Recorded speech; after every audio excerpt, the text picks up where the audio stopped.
Kung iyang mahalon ang kabukiran, kung iyang mahalon ang uwan, ang tubig, dagat, ang hangin, kung iyang mahalon, iyang higugmaon, maluoy siya sa iyang isikataw. Nganawan, kay ang isikataw, gipuy-an sa Holy Spirit, ang Espiritu Santo, nga nahigugma o naluoy sa matang kinapuhi sa matang tao, dinhi sa silong sa langit. Amen.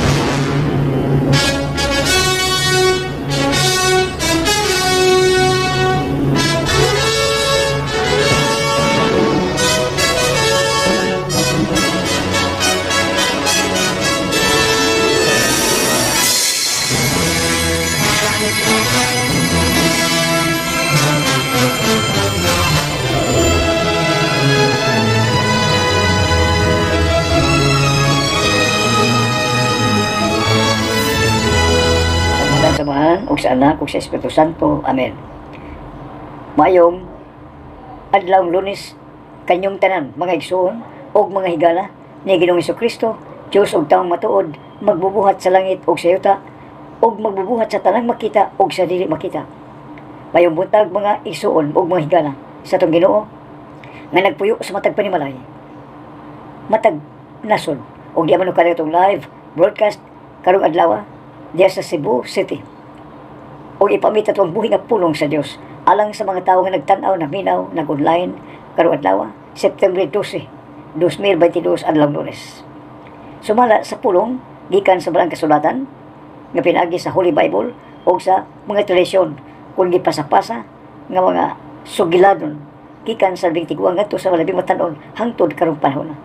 Pinaagi sa pag-abag sa mga Birhen Maria, ang balang esposa sa Holy Spirit, ang Espiritu Santo, ang gugma ug ang gahom sa Dios Amahan, pinaagi sa Anak. Sa ngalan sa Amahan ug sa Anak ug sa Espiritu Santo. Amen. Ang Ebanghelyo karong adlaw sumala ni San Lucas. Ang pagbasa gikan sa Santos ka Ebanghelyo sumala ni San Lucas. Human si Jesus makasulti niining tanan ngadto sa katawhan, miadto siya sa Capernaum. Dito may usa ka Romanong opisyal nga may sulugon nga gimahal niya pag-ayo og masakiton og himatyon ang maong sulugon. Sa pagkadungog sa opisyal, may tungod kang Hesus, nagsugo siya magkadakuan sa mga Hudiyo sa paghangyo kaniya nga moadto siya aron ayuhon ang iyang sulugon. Unya, miadto sila kang Hesus og nagpakiluoy pag-ayo kaniya nga nagingon, kining tawhana angay gayod nga imong tabangan.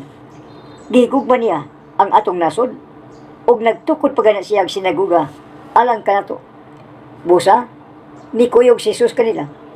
Apan sa nagkaduol sila sa balay, gisugo sa opisyal ang iyang mga higala pagtagbo kay Jesus og pag-ingon, Sir, ayaw na lang paghago. Kay dili ako angay sa pagdawat kanimo sa akong balay. Nigiisip ko ang akong kaugalingon nga takos muduol kanimo. Isulti lamang nga mamaayo ang akong sulugon ug mamaayo siya. Ako sab ubos sa gahom sa labaw nga opisyal ug aduna akong mga sundalo nga ubos sa akong pagmando. Kung suguon ko ang usa ka sundalo sa pag-adto dito, muadto siya.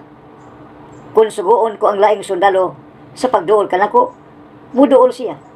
O kung suguon ko ang akong ulipon sa pagbuhat nini, mubuhat siya. Nahibulong si Jesus sa iyang pagkadungog nini. Unya, niatubang siya o mingon sa mga tao nga mikuyog kaniya. Wala pagayod ako makakaplag og pagtuo nga sama nini bisan gani sa Israel. Namalik sa balay sa opisyal ang mga sulugon ug ang tanang mga sinugo ug ilang nakita nga maayo na ang iyang sulugon. Ang Ebanghelyo sa Ginoo. Daygon ikaw o Kristo. Sa ngalan sa Amahan ug sa Anak ug sa Espiritu Santo. Amen. May buntag nga Lunes, September 12, 2022. So, pa ako makigatubang sa tanang mga tao nga nagpuyo sa tibuok kalibutan. Nakigatubang ako sa mga Birhen ug maoy naguna alang sa inyong sulugoon nga makigatubang sa pulong ug siya maguna kay pulo suway mga buling way mga sala, pulos huli. Unya kay sulugon man lamang kita, magpaluyo kita sa mga birhen nga mo'y naguna. Karong buntaga, og aron pagpakigatubang sa buhi nga pulong. Ang pulong, Dios, ang pulong, uban sa Dios. Og may puyo sa matag kinabuhi sa matag tao ang pulong. Bago pa lang yun dato nabati ang pulong. Ang Ginoo nga kigsulti kanato.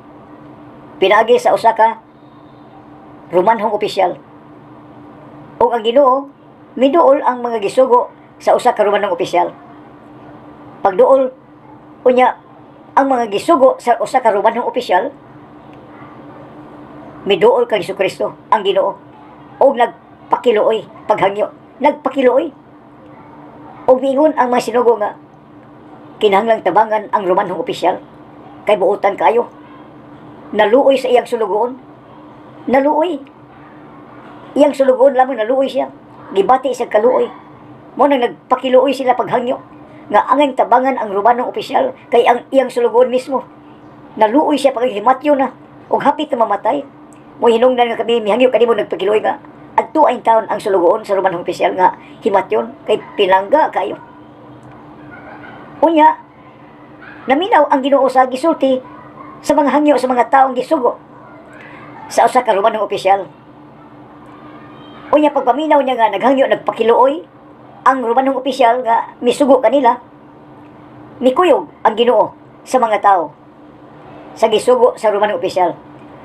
Apan sa ding nagdaga-daga sila sa mong panimalay sa balay sa mga Romanhong opisyal, uban siya masakiton nga sulugon nga pinangga kayo niya. Mihangyo ang Romanhong opisyal ug laing sinugo nga ipasugat si Jesus ang Ginoo. Ipasugat nga dili angay padayonon sa iyang panimalay. May mong isulti lamang ug mamaayo ang iyang sulugon. Isulti lamang kay dili siya angay, dili takos nga makigatubang kaniya. Kaya magtinuhan usa ka Romanhong opisyal ug si Jesus nakadungog naman siya nga mo hatag og milagro, mo ayog masakiton. Nakadungog ang Romanhong opisyal ug pagkadungog niya sa ngalang Jesus, mo to misugo siya og mga tao. Mihangyo og nagpakiluoy nga ayuhon ang iyang sulugoon kay naluoy siya. Unya ang mga sulugoon nga sugo nihangyo nagpakiluoy nga angay tabangan ang Romanhong opisyal bisan turog laing tinuan kay kining Romanhong opisyal dili manutuo pag usa ka pagano. Apan kay nakadungog man siya sa ngalang Jesus nga moayo og tao nya mohimong milagro, iya gipadto. Og sa dihang nagdanga-danga ang Ginoo nga miadto ang Ginoo, gipasugat sa Romanhong opisyal nga dili palawson. Og ang sugos opisyal mingon nga, "Sir, dili ako takos og maayo nga mopadayon sa akong panimalay. Isulti lamang og mamaayo ang sulugoon. Akong sulugoon. Kay gani usa ko ka opisyal sa Romano, adunay mga sundalo. Og ang sundalo sugo niya muadto gayon. Ang usa ka sundalo og laing sundalo kun iyang paduolon, muduol gayon. Nga sa ato pa matagmando sa mga Roman opisyal mo patuo ang iyang mga sundalo. Og sir, kung ang akong ulipon, akong suguon sa pagbuhat nini, mubuhat gayon. Niya tubang ang Ginoo sa mga katawhan nga may kuyog kaniya og ingon, wa ko makakita og pagtuo nga sama nining tawhana. Bisan gani ang mga Israelita, mga taga-Israel, wa ko makita pagtuo sama nining usa ka Romanhong opisyal. Nga hilabihan ka hugot og likod siyang pagtuo.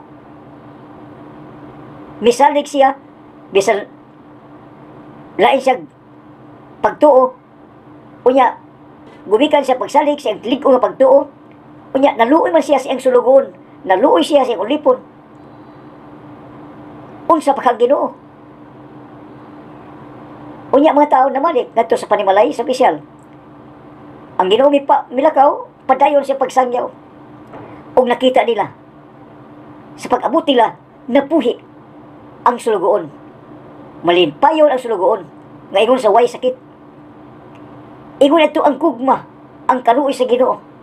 Giayaw niya ang masakiton nga gikaluy-an sa iyang agalon ng usa ka Romanhong opisyal. Unsa naka ang Ginoo? Ginoo, unsa naka ang gugma og kaluoy ngadto sa tao? Ang Romanhong opisyal nga usa ka pagano nga way pagtuo, apan hugot ang iyang pagtuo nga nakigsulti siya sa labaw pa kaniya. O gani siyang pagka-gamhanang opisyal, inigsugo niya sa kasundaw, pag ato dito, pag dool niya, sundaw, ang mga sundaw, disiplinado. Disiplin. Mutuo gayon. Mutuo sa, musa mo tagi ulipon, ang iyang sulugon, himatyon, niya, himatyon, sulugon ulipon, naluoy siya. Mula ang mga tao nga miadto sa Ginoo, ni hangyo nagpakitabang o nagpakiluoy. Nga iyuha intawon ang sulugoon, kay naluoy ang Romanhong opisyal. Naluoy sa usa ka sulugoon. Usa ka Romanhong opisyal nga way pagtuo, usa ka pagano, unsa na kang Ginoo. Kung naluoy ang usa ka Romanhong opisyal, unsa na kang Ginoo. Ikaw na minaw naggigatubang karon kanako. Unsa na kang Ginoo kung ikaw mo hangyo nga magpatabang, magpakiluoy, unsa imong gibati, unsa imong sakit, unsa imong nabuhat nga kasalanan, unsa na kang kaluoy. Ang Ginoo maluluyon, maayo og maluluyon. Ingon unta niini ang pagtuo, paglig-on sa pagtuo sa mga tao. Nga maluoy gayon unta ang agalon sa iyang mga sulugoon. In fairness sa mga agalon, maluoy gayon unta. Dili kay sugo, sugo, kasaba, sugo, maluoy gayon kung adunay himatyon. In fairness sa mga maid, mga katabang, maluoy unta ang mga agalon sa mga katabang nga iyang sugo-sugoon, pagpadlaba, pangutaw, panilig, niya gagbay sweldo. Niya sugoon pa, nagpaubos ang sulugoon ng himatyon. O kahimatyon man, maluoy unta ang mga agalon sa mga sulugoon, sa mga boy, housemaid, houseboy. Ingon unta din ang tanang katawhan. Yeah. Ingon na ang Ginoo, maluoy sa mga tao, sa mga tag-iyag, nagkong kumpanya sa mga galon, maluoy kun muhangyo ang mga tao nga tabangan kining maong tao, kay maluluyon sa iyang agalon, maluluyon sa iyang empleyado, empleyada, tabangan, kay may tabang kini pagtukod og mga simbahanan nga alang kanato. May tabang maluoy ba? May offer siyang taning treasure, siya kwarta kung sa pa siya, kay naluoy, ipakita ang kaluoy, pinaagis pagtabang. Maluoy ka, mo tabang ka. Once mo angkon ka og mga butang dili imo, mo angkon ka niya, mangumparar ka na og mga tao, o niya, mubahin ka, musalikway ka, mubahin ka ba? Di ka magpuyo nga mag-usa. Apan mihangyo, ang Ginoo kanyo pinaagi sa San Pablo, inikpangaon sa tanan, inikpangaon sa agawon, mga houseboy, magdungan ang tanan. Way pala, unya, paghinulatay ka mo. Paghinulatay, way mo unag hungit, ikaduha, unya, di mag-ampo. Paghinulatay, mag-ampo, magdungan, pag-ampo. Magdungan, una pag-ampo, unya, katapusan, magdungan ngayon, maghinulatay. Dili ka mag-iya-iya. Muna ang tao karon nga atong namatikdan sa tibok nga kalibutan, mag-iya-iya, nagkabahin-bahin, dili maghinulatay. Gisulti ka na sa buhay nga pulong sa Dios sa unang pagbasa. O kung sa may tubag sa Salmo, responsible ko ikaw na minaw nagtanaw, nga isangyaw ang kamatayon sa Ginoo, hangtod mo balik siya pag-usab. Pagkanindot sa kinayahan, kundi lang pahilabtan sa tao. Kung iyang mahalon ang kabukiran, kung iyang mahalon ang uwan, ang tubig, dagat, ang hangin, kung iyang mahalon, iyang higugmaon, maluoy siya sa iyang isig katao. Nganawan, kay ang isig katao, gipuy-an sa Holy Spirit, ang Espiritu Santo, nga nahigugma, og naluoy sa matang kinabuhi sa matang tao, dinhi sa silong sa langit. Amen. Himaya samahan, og sa anak, og sa Espiritu Santo, mayingon sa sinugdan, og hangtod sa kangtulan. Amen. May buntag Magno Kulag Jr., Vilmas Figueredo, og sa uban nga tumatanaw, nagtanaw na minaw sa buhi nga pulong, kay ang pulong Dios. Ang pulong uban sa Dios, mo si Lord Jesus Christ. Busa tuhui ang pulong, siyang Ginoo, siyang tao, nga may puyo sa matang kinabuhi sa matang tao, aron makasud sa gingharian sa langit. Amen. Sa ngalan samahan, ug sa anak, ug sa Espiritu Santo. Amen. Daghang salamat sa inyong pagtanaw, ug daghang salamat sa inyong pagpaminaw.